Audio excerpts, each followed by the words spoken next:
The morning Daniel Hartley refused to shake my hand, I knew exactly what kind of man he was.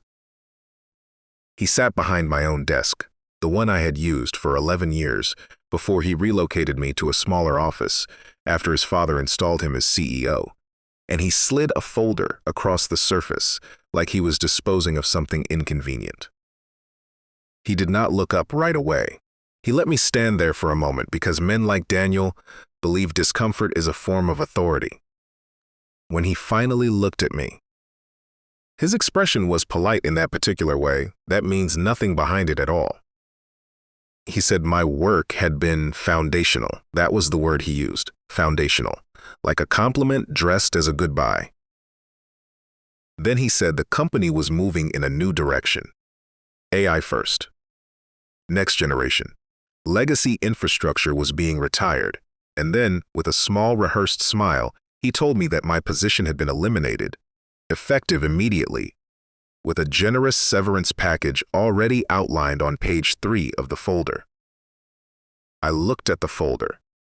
And I thought about the night in a Norfolk warehouse 29 years earlier when I was 26 years old, and running on black coffee and military discipline, writing the encryption logic that would eventually protect Navy communications across half the globe. I thought about the years no one else would work, the Christmases I stayed behind to patch a failing system. The Pentagon calls at 3 in the morning that I took because I was the only one who understood what was actually running under the hood. And then I picked up the folder, said thank you, and walked out. I did not cry. I did not argue. I did not give Daniel Hartley the satisfaction of watching me break. But I knew something he did not. Something I had known for 15 years, sitting quietly in a plain manila envelope in the back of a kitchen drawer, waiting for a moment exactly like this one. My name was still on patent number 10,234,578. And Daniel had just pulled the pin. Let me go back to the beginning, because the end only makes sense if you understand what was built and who built it. My name is Marcus Webb. I am 57 years old. I spent 30 years at a company called Irongate Systems, a defense technology firm headquartered in Virginia that grew from 20 people in a converted warehouse to a 1,200-person operation with over $1 billion in annual Pentagon contracts. I was not a founder, technically, but the man who founded the company, Raymond Cross, used to say that I was the one who gave it a heartbeat. Raymond meant that literally. The encryption architecture at the core of every Irongate product, the system that secured Navy communications, that passed 3 separate federal security audits, that anchored every major defense contract the company had ever won, was mine. I designed it. I wrote it. I stayed up for 4 consecutive nights in the fall of 1998 to make it work when every other option had failed. Raymond was a visionary. He understood people, opportunity, and money. But he did not understand the code. He trusted me with the code, and I trusted him with the company. And for a long time, that arrangement worked. When I first joined, my old Navy contact, a man named Gerald Tran, who had left cryptography to become an intellectual property attorney, sat me down over bad beer in a waterfront bar and gave me advice I almost ignored. File the provisional patent in your name first, Gerald said. When the company stabilizes, they can do a proper transfer and compensate you for it. But file it in your name first, Marcus. That way you have something real if things ever go sideways. I thought it was overly cautious. Raymond and I trusted each other completely. But Gerald had seen enough corporate promises dissolve to know that trust and paperwork are not the same thing. So we filed the provisional patent under my name, with a clause buried inside it that nobody ever asked me about again. The clause was simple. If I was ever terminated involuntarily without cause, the full ownership of the patent would revert to me within 5 business days of the termination date. Raymond always intended to do the proper transfer, but Irongate grew fast, and then faster, and then there were contracts and investors and audits and expansions, and the administrative paperwork of that old provisional filing just never made it to the top of anyone's priority list. By the time Raymond retired and handed the company to his son-in-law, Daniel Hartley, that patent was still technically sitting in my name. For 15 years, that envelope sat in my kitchen drawer. I never touched it. I never needed to. Until the morning Daniel slid that folder across the desk. I want to be honest about what I felt driving home that day, because it was not what people might expect. I was not angry. Not yet. Anger is a hot thing, and what I felt was cold. The way the ocean is cold underneath, even in summer. I had given that company everything. My 30s, my 40s, my early 50s. I had missed my daughter's piano recital because of a Pentagon deadline. I had ended a relationship because I was never home enough. I had watched younger men get promoted past me and said nothing. Because I believed in the work itself, and I believed that the work would be enough. Daniel had been CEO for 2 years. In those 2 years, he had rebranded the lobby, hired 3 consultants to tell him what his engineers already knew, and given 17 speeches about transformation without once sitting down with the technical team to understand what they were actually building. He used the word disruption the way some people use salt, on everything, whether it belonged there or not. He had never written a line of code. He had never run a system failure at 2 in the morning. He had never sat in a secure room in the Pentagon trying to explain, in plain language, why an encryption architecture held up when a similar system at a competing contractor had not. But he had an MBA from a good school and his father-in-law's blessing. And apparently, that was enough to look at 30 years of my life and call it legacy infrastructure being retired. I pulled into my driveway and sat in the car for a long time. My golden retriever, Chester, was watching me from the front window. He had his paws on the windowsill and his ears up, like he was trying to figure out why I had come home in the middle of the day. I went inside. I poured 2 fingers of the good bourbon I had been saving since my 30th anniversary with the company. I sat at the kitchen table, and I pulled open the back drawer. The manila envelope was exactly where I had left it. I read the clause 3 times. Then I called Gerald Tran. Gerald answered on the second ring. He was semi-retired now, consulting out of a small office in Richmond, but his mind was still sharp in the way old Navy men and old lawyers tend to stay sharp, because they have seen what happens when you let your guard down. I told him what had happened. He listened without interrupting, which was one of the things I had always respected about him. When I finished, there was a pause. The transfer was never finalized, he asked. No, I said. I checked the USPTO database 2 years ago, when Daniel first took over. My name is still the primary registrant. There was an assignment attempt filed in 2007, but it was incomplete. The final transfer documents were never submitted. Another pause, longer this time. And they terminated you without cause, he said. The folder said strategic restructuring. No misconduct listed, no performance violation, just elimination of position. I heard Gerald exhale slowly. Then I heard what sounded like the squeak of an old office chair leaning back. Marcus, he said, if they terminated you involuntarily and without cause, and the final transfer was never completed, and the provisional clause is still valid. I know, I said. The reversion would trigger by Friday at 5 o'clock. I know. There was a long silence between us. Chester had settled against my leg under the table. Outside, the neighbor's sprinkler was running. Somewhere down the street, a child was riding a bicycle. You understand what that means, Gerald said. It was not a question. Their entire encryption backbone, I said. Every product they're pitching. Every contract renewal. every Pentagon demo. All of it runs on my architecture, and as of Friday at 5, it would all be mine again.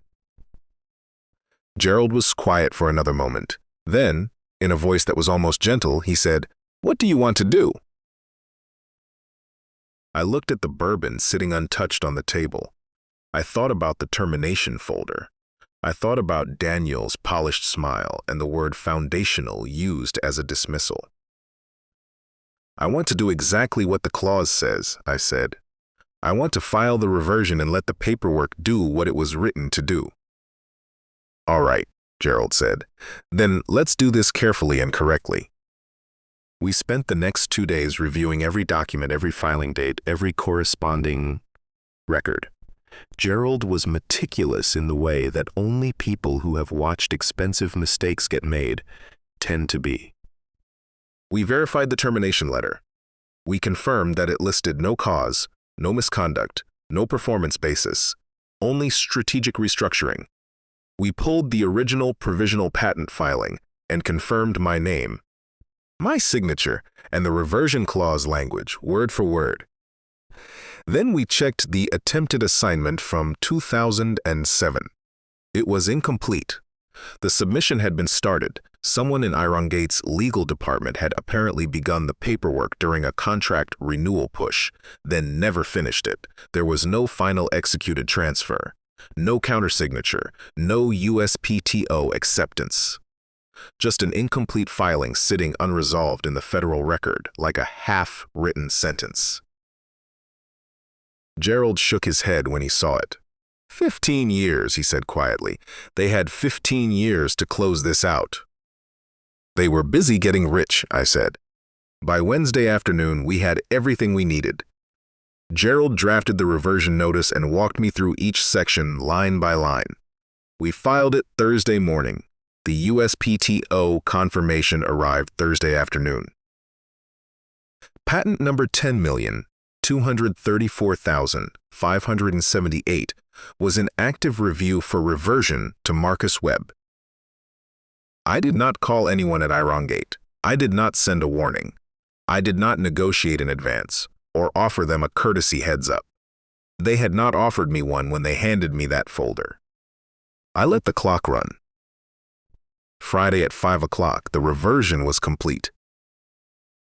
I want to be clear about what happened next because the temptation is to make it sound like a movie, and it was not quite a movie. It was more bureaucratic than cinematic, more paper than thunder, but the effect was the same. Monday morning, somewhere inside Irongate's legal department, a junior analyst ran a routine USPTO check ahead of a major Pentagon presentation that Daniel had personally scheduled for that afternoon. The presentation was called Next Generation Is Now. It had a 40-foot screen. It had catered lunch for Pentagon officials and defense contractors. It was supposed to be Irongate's most important event of the year. The moment Daniel would unveil the new quantum-enhanced version of the encryption platform and lock in a contract renewal worth several $100 million. The analyst typed in the patent number, expecting to see Irongate Systems listed as the current owner. Instead, she saw my name. She refreshed the page. My name again. She printed the record and walked it upstairs with the careful expression of someone who already knows she is about to ruin someone's morning. What happened in Irongate's legal department over the next several hours, I only learned about later from people who were there. The first call went to the general counsel, a woman named Patricia Owens, who had been with the company for 12 years. Patricia pulled the original assignment attempt from 2007, confirmed that it had never been completed, found the provisional filing, found the reversion clause, and then sat very still in her chair for approximately 30 seconds before calling her assistant and asking her to clear her calendar. Then Patricia called Daniel. I was not there for that call, but based on what I was told later, Daniel's first response was to call it a clerical error. His second response was to suggest they keep it quiet until after the presentation. Patricia apparently told him, with the particular patience of someone choosing their words very carefully, that presenting a product as Irongate's proprietary technology, when the underlying patent had legally reverted to a private individual that morning, was not something she could advise. Daniel reportedly said, "Fix it before 2 o'clock." Patricia reportedly said, "I cannot fix a federal patent record before 2 o'clock." There was a silence. Then Daniel said something I will not repeat here, and the call ended. The Pentagon presentation had been arranged with the kind of precision that defense industry events require. Cleared personnel, advanced security reviews, formal scheduling with the contracting office. Canceling it on 2 hours' notice was not a simple matter, and Daniel, to his credit or his downfall, depending on how you look at it, did not cancel it. He made the decision to proceed and trust that his legal team would find a solution in time. They did not find a solution in time. I was sitting in my kitchen with Chester asleep at my feet and a cup of coffee going cold on the table when my phone rang at 7 minutes past 2 in the afternoon. It was a number I recognized, Raymond Cross, the founder, who had retired to a farm in the Shenandoah Valley and largely stayed out of company matters since handing it to Daniel. Raymond's voice was controlled in the way that former military men keep their voices controlled when something has gone badly wrong. He had clearly just received several very urgent phone calls.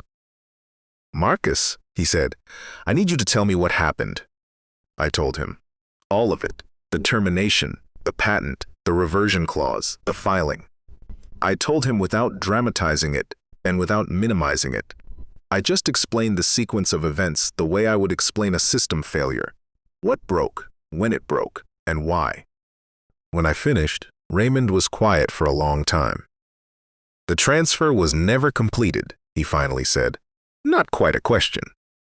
"No," I said. "And the clause is valid." Gerald verified it twice. Another long silence. "I should have handled that paperwork years ago," Raymond said. "I kept meaning to. Every time a contract came up, I thought about it, and then something more pressing came along." "I know," I said. "I know, Raymond." "So what do you want?" he asked. And unlike Daniel, who I imagine asked a version of that question later, with a very different tone, Raymond asked it with genuine uncertainty, like a man who has just realized he owes a debt he cannot calculate yet. "I want what's fair," I said. "I want to sit down and talk about what's fair." The Pentagon presentation ended badly. I say this not with satisfaction, exactly, but with the feeling of a man watching a physics problem resolve exactly as the math predicted it would. Daniel had decided to proceed. Patricia had insisted on disclosing the situation. What happened somewhere in the first 15 minutes, according to several accounts I received afterward, was that a member of the contracting team received a printed copy of the USPTO record from someone on Irongate's own legal staff who had apparently decided that being on the right side of a federal disclosure matter was more important than loyalty to an executive who had just instructed her to stay quiet. The contracting official looked at the document. She asked Daniel, in front of the room, whether the patent record was accurate. Daniel said the company was in the process of resolving a minor administrative matter. She looked at the record again. She looked at the effective reversion date, which was listed clearly as Friday at 5 o'clock.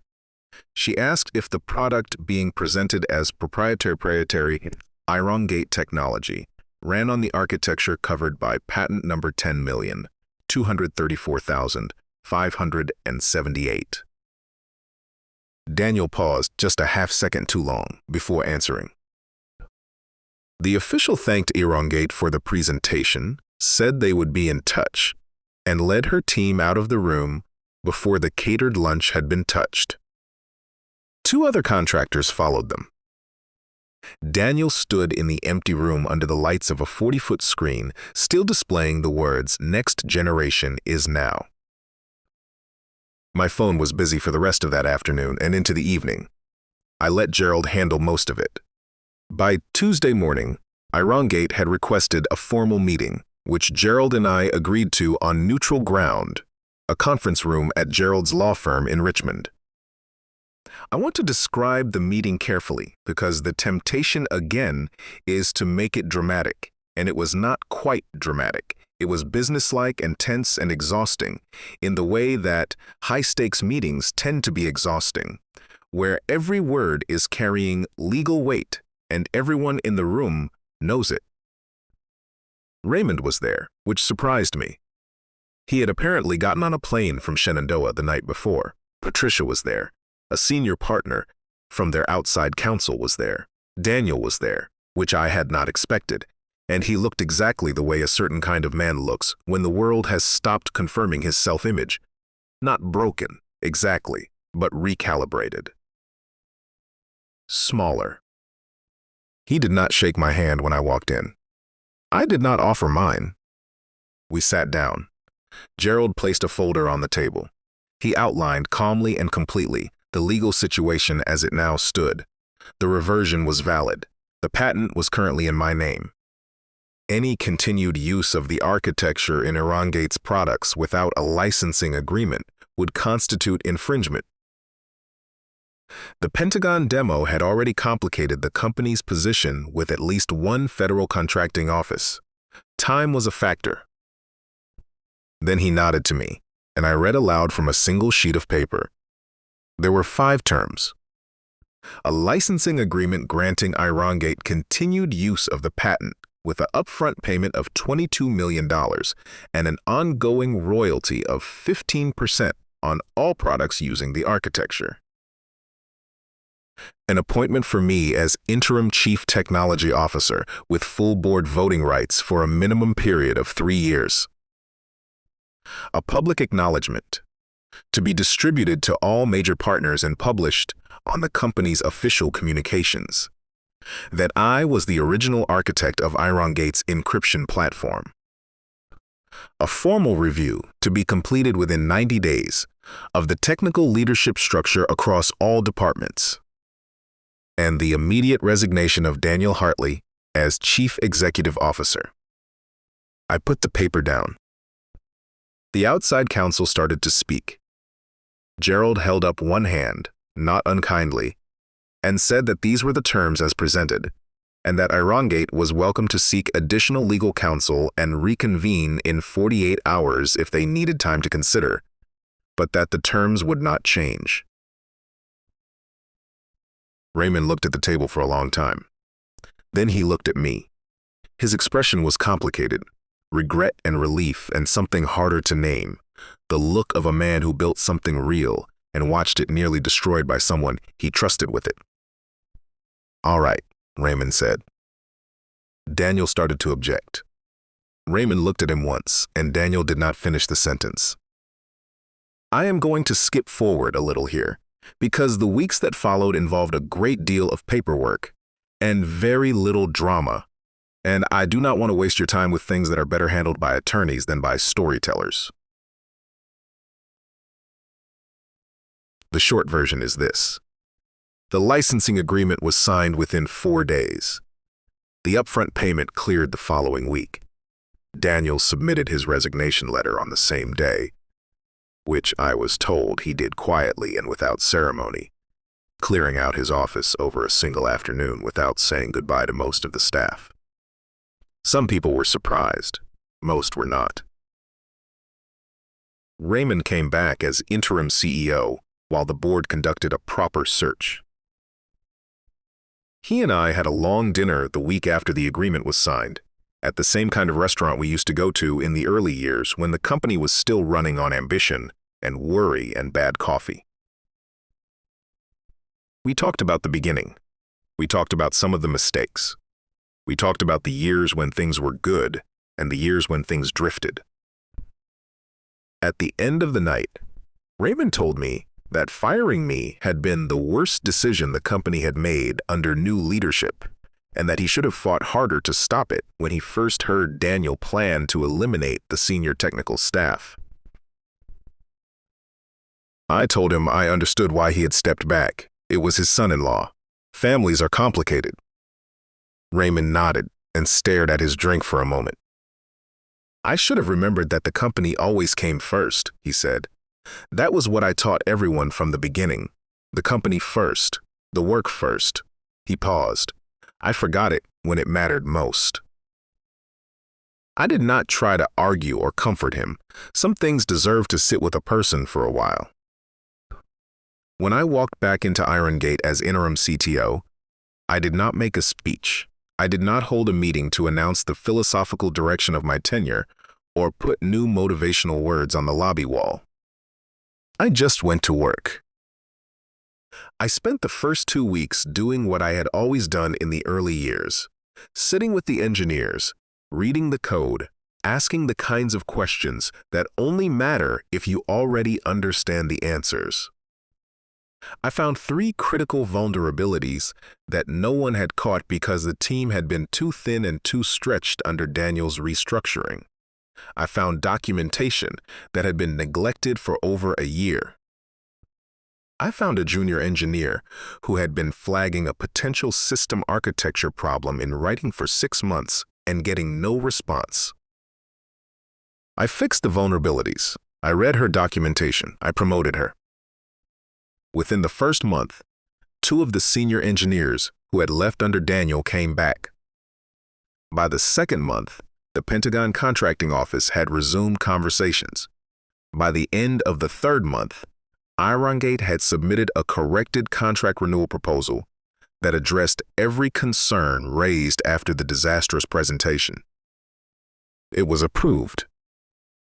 I want to say something about Daniel before I finish, not because he deserves more of this story, but because I think he represents something worth naming. Daniel was not evil. He was not a villain in the cinematic sense. He was something more ordinary and in some ways more dangerous, a man who had been given authority without having earned understanding. He had grown up around success without ever having to build it from nothing. He spoke the language of innovation fluently without knowing what the words actually required. And because the people around him were either too afraid or too polite to tell him when he was wrong, he moved through the world with the unshakable confidence of someone who has never yet been seriously corrected. Firing me was not malicious. It was careless. It was the decision of a man who looked at 30 years of hard, unglamorous foundational work and saw only something old and inconvenient standing between him and the story he wanted to tell about the future.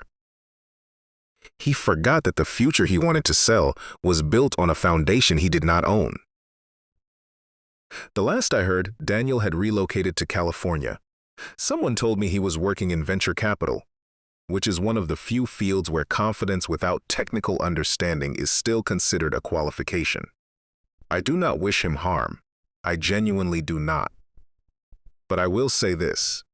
There is a particular kind of justice that does not require anger or effort, or any dramatic confrontation. It only requires that reality eventually be allowed to speak. Reality spoke. The morning the new lobby signage went up, I stood outside in the parking lot for a minute before going in. The company had voted, under Raymond's restored leadership and with my agreement, to rename itself. Not a complete rebrand, not an erasure of the history, just an acknowledgement, clean, public, and long overdue, of where the company had actually come from. The new sign read, Cross-Web Defense Technologies. Chester was in the back seat of my car, watching me through the window with his head tilted to one side. "All right," I said to nobody in particular. "Let's go to work." I had rebuilt what they tried to discard. Not through rage, not through public humiliation, not through any dramatic act of revenge that would have satisfied the anger for a moment, and then left me empty afterward. I had done it the way I had always done everything.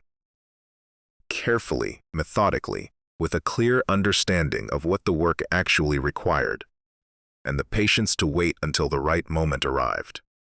30 years taught me one thing above everything else. The person who understands the system will always outlast the person who merely controls it. Daniel thought he was removing outdated software. What he actually did was hand me back the key. If this story meant something to you, I would love to know what you think. Would you have filed that clause when Gerald suggested it? Or would you have trusted the handshake and let the paperwork wait? Leave me a comment below. I genuinely read them. And if you believe that patience and preparation are the most powerful forms of justice, subscribe to the channel for more stories like this one. Stories about loyalty, betrayal, and the quiet kind of karma that does not announce itself until it is already finished.